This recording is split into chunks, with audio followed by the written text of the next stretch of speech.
Hi hello నమస్తే. నేను మీ history Vijay sir. History Vijay sir YouTube ఛానల్కు స్వాగతం. ఈ వీడియో నేను నిన్ననే చేయాలి, కానీ కొంచెం క్లాసెస్ బిజీగా ఉండడం వల్ల చేయలేకపోయాను.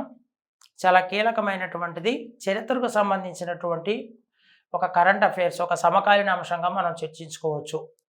మనకి 16 మే 2026 తారీఖున మనకి నెదర్లాండ్ ప్రభుత్వం నరేంద్ర మోడీ గారికి చోళులకు సంబంధించినటువంటి కొన్ని శాసనాలను నరేంద్ర మోడీ గారికి అప్పగించడం అనేటువంటి జరిగింది. నెదర్లాండ్ ప్రభుత్వం మోడీ గారికి, అంటే మన భారత ప్రభుత్వానికి చోళులకు సంబంధించినటువంటి శాసనాలను ఇన్స్క్రిప్షన్స్, మరి ఈ శాసనాలు అనేటువంటివి తామ్రపలక శాసనాలు అండి. అంటే ఏంటండి? Copper plate inscriptions. తామ్రపలక శాసనాలు అంటే కాపర్ ప్లేట్ ఇన్స్క్రిప్షన్స్గా మనం చెప్పుకోవచ్చండి. కాపర్ ప్లేట్ ఇన్స్క్రిప్షన్స్ అనేటువంటివి నరేంద్ర మోడీ గారికి మరి నెదర్లాండ్ గవర్నమెంట్ అనేటువంటి సబ్మిట్ చేసింది. మరి ఈ తామ్రపలక శాసనాలను ఏమని పిలుస్తారంటే వీటిని అనై మంగళ శాసనాలు అని చెప్తున్నారు. అనై మంగళ శాసనాలు అనొచ్చు, లేదా ఆడి మంగళ శాసనాలు. అనై మంగళ అనొచ్చు, లేదా ఆడి మంగళ శాసనాలు అని కూడా అనొచ్చు. అసలు ఈ శాసనాలు అనేటువంటివి మొత్తంగా ఎన్నోయండి అంటే టోటల్గా 24 శాసనాలండి. ఈ 24 శాసనాల్లో 21 శాసనాలు పెద్ద శాసనాలుగా మనం చెప్పుకోవచ్చండి. 21 శాసనాలు పెద్ద శాసనాలు, 3 శాసనాలు చిన్న శాసనాలుగా మనం చెప్పుకోవచ్చండి. 21 శాసనాలు పెద్ద శాసనాలు అంటే పెద్ద రాగి పలకలు. అంటే నరేంద్ర మోడీ గారికి ఇక్కడ మీరు చూసినట్లయితే ఇవ్వండి, ఇవే శాసనాలు. ఈ శాసనాలు అనేటువంటివి వీటిని అనయమంగళ శాసనాలు, కాపర్ ప్లేట్ ఇన్స్క్రిప్షన్స్ అనేటువంటివి మనం చెప్తాం.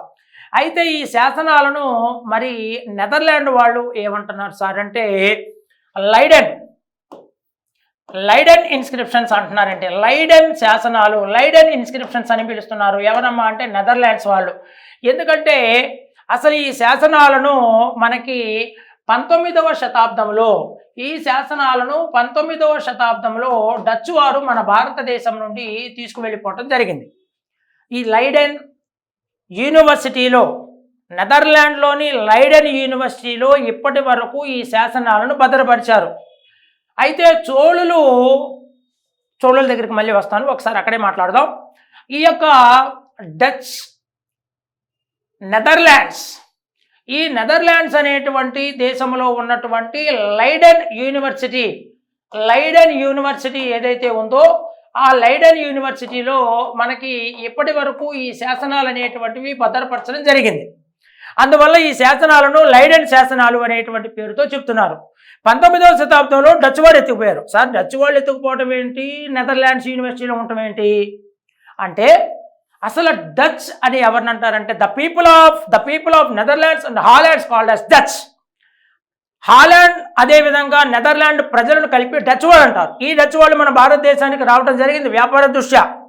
ఆ డచ్ వాళ్ళు ఈ శాసనాలు పట్టుకు వెళ్ళిపోతే ఆ తర్వాత నెదర్లాండ్లోని లైడెన్ యూనివర్సిటీలో ఇప్పటి వరకు భద్రపరిచారు. ఆ లైడెన్ యూనివర్సిటీ ఇప్పుడు మన భారత ప్రభుత్వం నరేంద్ర మోడీ గారికి 16వ తారీఖు మే 2025 ఈ ఇన్స్క్రిప్షన్స్ అప్పగించడం అనేటువంటిది జరిగింది. అయితే చోళులకు సంబంధించిన శాసనాలు అంటున్నాం కదా, మరి ఈ శాసనాలు అనేటువంటివి అసలు ఆ సమాచారం ఏంటి, ఆ చోళులకు సంబంధించినటువంటి ఈ యొక్క ఆడిమంగళ శాసనాలకు సంబంధించిన చరిత్ర ఏంటి? చరిత్ర అంటే ఇప్పుడు చాగా చెప్పినటువంటిది నేను కరెంట్ అఫైర్ అనుకోండి, మరి చారిత్రక నేపథ్యం ఏంటి ఒకసారి చర్చించేటువంటి ప్రయత్నం చేద్దాం. జాగ్రత్తగా దీన్ని మీరు రాసుకునేటువంటి ప్రయత్నం చేయవచ్చు. ఇంపార్టెంట్ అయినటువంటి సమాచారం. వీటిలో మనం ఏమన్నాం సార్ అంటే లైడెన్ ఇన్స్క్రిప్షన్స్, లైడెన్ శాసనాలు. అదేవిధంగా ఇంకా ఏమన్నాం సార్ అంటే ఆణిమంగళ శాసనాలు. ఆణిమంగళ, వాస్తవానికి ఆణిమంగళ అనయమంగళ అంటున్నారు కానీ ఆణిమంగళ శాసనాలు, తామ్రపలక శాసనాలు, 21 శాసనాలు, 21 పెద్దవి, 3 చిన్నవి, టోటల్గా 24 శాసనాలు. అయితే మనం చారిత్రక నేపథ్యంకి వస్తే ఈ యొక్క శాసనాలు అనేటువంటివి చోళరాజు అయినటువంటి రాజేంద్ర చోళ వన్ అనేటువంటి వాడు ఇష్యూ చేశాడు. Rajendra Chola one issued these inscriptions. ఈ శాసనాలను జారీ చేసినటువంటి వాడు ఎవరమ్మా అంటే రాజేంద్ర చోళ. అందువలనే ఈ శాసనాలు ఎలా అటాచ్ చేయబడి ఉన్నాయంటే రాజేంద్ర చోళ వన్ ఆయన జారీ చేసినటువంటి అధికార ముద్రతో ఉన్నటువంటి ఉంగరము. ఒకసారి ఇక్కడ చూడండి, ఇది ఉంగరం అండి, ఇది ఉంగరం అండి, ఇది ఒక రింగ్ అండి. ఇదిగోండి ఇక్కడ కూడా మీకు కనిపిస్తుంది, ఇది రింగ్ అండి.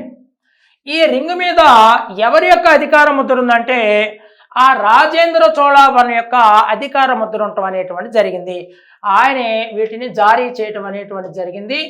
ఆయన అధికార ముద్రతో కూడినటువంటి ఉంగరానికి ఈ కాపర్ ప్లేట్స్, ఈ తామ్ర పలకలు అటాచ్ చేయబడ్డాయి. ఓకే, మరి ఈ శాసనాలలో ఏముంది? మరి ఈ శాసనాలలో ఏముందంటే ఈ రాజరాజ చోళ వన్ ఎవడు సార్ అంటే రాజేంద్ర చోళ వన్ ఎవడు సార్ అంటే రాజరాజ వన్, చోళ చక్రవర్తి అయినటువంటి రాజరాజ వన్ కుమారుడు. వీళ్ళిద్దరూ తోపులు. ఎందుకంటే చోళ సామ్రాజ్యంలో తోపులు ఎవరు సార్ అంటే తండ్రి, వీళ్ళిద్దరు కొడుకులే. మరి రాజేంద్ర చోళ వన్ ఈ శాసనాలలో ఏం చెప్పాడు సార్ అంటే, ఏమి రాశాడు సార్ అంటే మనకి నాగపట్నం తమిళనాడులోని నాగపట్నంలో చూడామణి మన యొక్క తెలుగు అకాడమీ పుస్తకాలలో చూడామణి కాకుండా సుధామణి అని ఉంటుంది. సుధామణి అని కూడా ఉంటుంది. చూడామణి అయినా సుధామణి అయినా అదే. సుధామణి అనేటువంటి ఒక బౌద్ధ విహారం ఉందండి, ఒక బౌద్ధ విహారం అనేటువంటిది ఉంది. ఈ బౌద్ధ విహారం అనేటువంటి దానికి మన యొక్క చోళ చక్రవర్తి అయినటువంటి రాజేంద్ర చోళ వన్ అనేటువంటి వాడు ఒక గ్రామాన్ని దానం చేశాడంట. ఆ గ్రామం పేరేంటమ్మా? ఆ గ్రామం పేరు ఆణిమంగళ. అది ఆణిమంగళ. నేను ఎందుకు అనయమంగళ కాదంటే ఆణిమంగళ అని ఎందుకు అంటున్నానంటే అందుకే మామూలుగా మనకు వార్తాపత్రికల్లో మనకి వీటిల్లో ఏముంది సార్ అంటే అనయమంగళ శాసనాలు వాళ్ళు ఇచ్చినటువంటి గ్రామం ఏమిటంటే ఆణిమంగళ శాసనాలు. అసలు నాగపట్నంలో బౌద్ధ విహారం ఎందుకుంది? అసలు ఆ బౌద్ధ విహారం నిర్మించినోడు ఎవడు అంటే చూడామణి లేదా సుధామణి అనేటువంటి బౌద్ధ విహారాన్ని నాగపట్నంలో నిర్మించినటువంటి వాడు ఎవరమ్మా అంటే మనకి ఇక్కడ చెప్తున్నా, ఇక్కడ రాస్తున్నా చూడండి. శైలేంద్ర పాలకుడు అయినటువంటి శైలేంద్ర పాలకుడు అంటే ఇండోనేషియా పాలకుడు. శైలేంద్ర రాజ్యం ఎక్కడుందంటే ఇండోనేషియా. శైలేంద్ర పాలకుడు అయినటువంటి Srimara విజయోత్తుంగ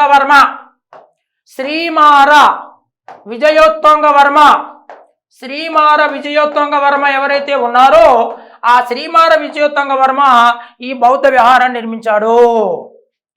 the Shailendra ruler Srimara Vijayottunga Varma built Chudamani Bauddha Vihara in నాగపట్నంలో ఆయన ఆ బౌద్ధ విహారాన్ని నిర్మించాడు.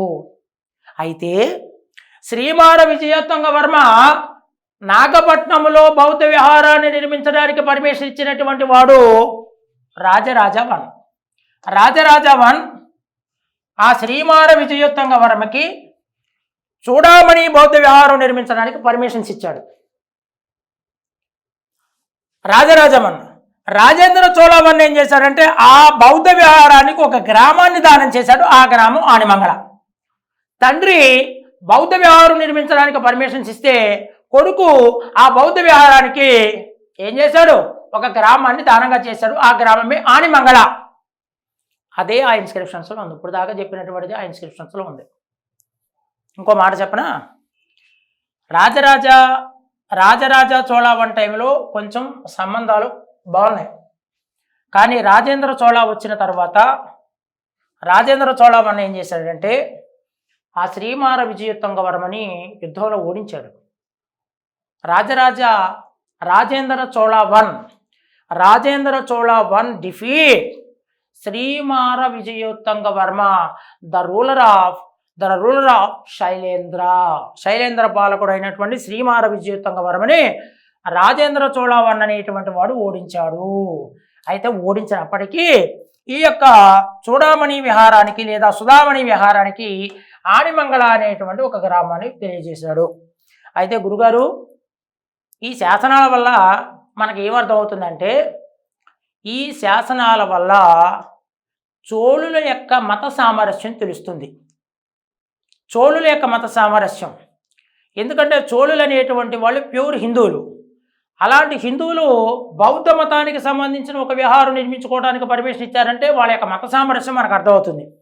అంతేకాకుండా చోళులకు ఆగ్నేయాసియా దేశాలకు, ఎందుకంటే శైలేంద్ర రాజ్యము అంటే ఇండోనేషియా అని చెప్పా, కడారం అంటారు ఇండోనేషియాని, కడారము. ఆ శైలేంద్ర పాలకుడైనటువంటి శ్రీమార విజయోత్తంగ వర్మను కూడా ఓడిస్తున్నాడని మనం మాట్లాడుకున్నాం. అంటే ఇక్కడ దీన్ని బట్టి అర్థమవుతుందంటే చోళులకు ఆగ్నేయాసియా దేశాలకు మధ్య ఉన్నటువంటి సంబంధాలు, the relation between Cholas and south east Asian countries. ఓకేనా? ఈ రకంగా మనకి చోళులకు ఆగ్నేయాసియా దేశాలకు మంచి సమాచారం తెలుస్తుంది. ఓకేనా? ఇది ఇంతటి గొప్ప సమాచారం ఉన్నటువంటి శాసనాలను నరేంద్ర మోడీ గారి పర్యటన ద్వారా, నెదర్లాండ్ ఆయన పర్యటించడం ద్వారా ఆయన గౌరవిస్తూ, ఆయన ఆనర్ చేస్తూ నెదర్లాండ్ ప్రభుత్వం మరి ఇటీవల ఆ శాసనాలను మనకు అప్పగించడం జరిగింది. ఇది మనకి ఒక గొప్ప శుభ పరిణామంగా చెప్పుకోవచ్చు. ఓకేనా మిత్రులారా? మరి ఈ సమాచారం అంతా చాలా జాగ్రత్తగా నోట్స్లో రాసుకునేటువంటి ప్రయత్నం చేయండి. ఓకేనా? Thank you so much.